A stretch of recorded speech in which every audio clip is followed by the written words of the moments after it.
pwede rin tong integrity sa relationship. Some of you are married or most of you are married right now. It's not a 50-50 partnership. It's 100 and 100. Buo ka. That's why the term "you complete me" is a lie. You complete me.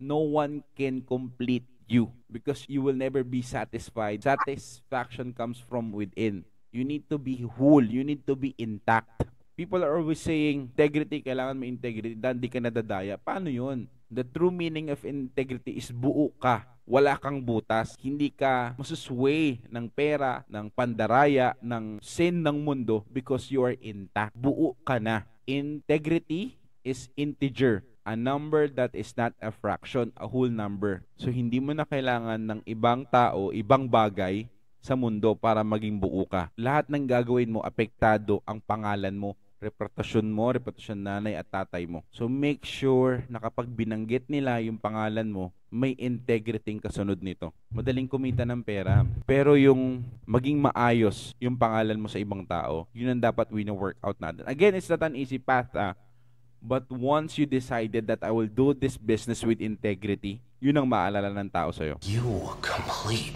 me.